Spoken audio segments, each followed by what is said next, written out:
créer une diapositive. Pour cela, nous allons utiliser le menu Fichier, Nouveau, et vous allez voir le volet Office qui s'ouvre avec une multitude de possibilités. Nous allons prendre le tout premier, Créer, Nouvelle présentation. Une fois cliqué dessus, vous allez avoir dans le volet Office, mise en page des diapositives. La toute première qui est choisie par rapport à la disposition du texte, c'est le titre et le sous-titre. Eh bien, il vous indique la procédure à suivre. Vous cliquez pour ajouter un titre. Si je clique, je tape mon titre. En dessous, je clique, je rajoute mon sous-titre. Voilà, le tour est joué. Et comment faire pour ajouter une nouvelle diapositive? Eh bien, nous allons dans Insertion, Nouvelle diapositive, ou bien vous pouvez également utiliser le raccourci du clavier CTRL plus la touche M du clavier. Et là, vous avez automatiquement une deuxième diapositive dans laquelle il est déjà passé et il a déjà pris la deuxième mise en page avec un titre et du texte.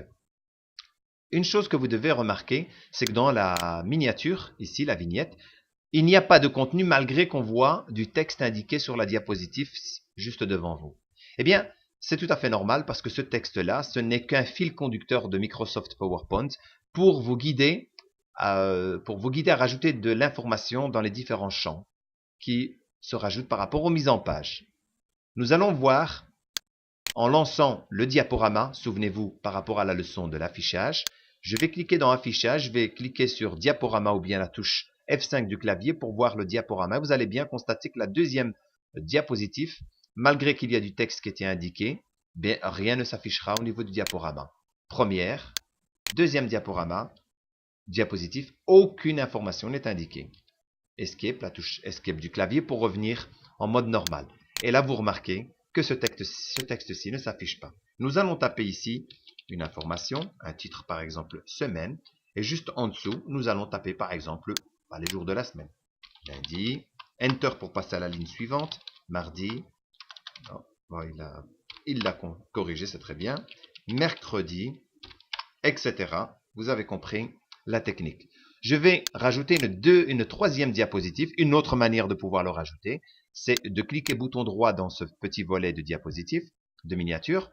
Avec le bouton gauche de la souris, je clique sur Nouvelle diapositive. Automatiquement, j'ai une troisième mise en page qui, bien sûr, est semblable à la deuxième. Néanmoins, rien ne nous empêche de pouvoir la modifier. Comment faire? Eh bien, on sélectionne cette diapositive et on choisit, par exemple, titre et texte sur deux colonnes. Voilà, j'ai du texte et un titre et bien sûr ceci sur deux colonnes. Je clique sur mon premier champ et je vais par exemple taper les mois de l'année. Ici, je vais par exemple marquer janvier, pas janvier, janvier, voilà. Enter, février. Je vais aller de l'autre côté, par exemple mars, avril, etc. Une autre technique de pouvoir rajouter également une diapositive, par exemple, aller chercher une information dans un fichier, un diaporama existant. Je vais dans Insertion, ici, diapositive à partir d'un fichier. Ça, c'est une possibilité également. Je vais par exemple prendre celui sur la leçon de l'affichage. Voilà, au niveau de l'affichage.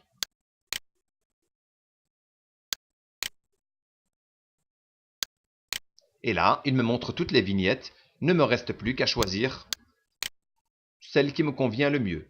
Bien sûr, ici, il va me reprendre que le contenu et pas la couleur. Je fais Insertion. Je ferme. Et là, j'ai les informations. Il ne me reste plus qu'à modifier certaines informations si cela est vraiment utile. Je vais insérer une troisième diapositive. Insertion, diapositive. Celle-ci simplement pour vous montrer qu'il y a une possibilité de pouvoir rajouter et du titre, et du texte, pardon, un titre et du contenu. Je vais prendre par exemple celle-ci.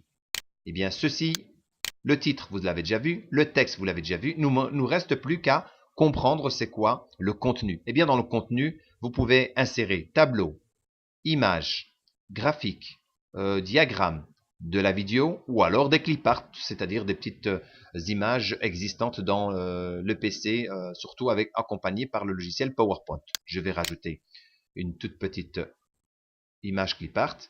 Je prends par exemple, allez, on va prendre celle-ci et je dis OK. Et là, j'ai automatiquement une image clipart qui s'est rajoutée.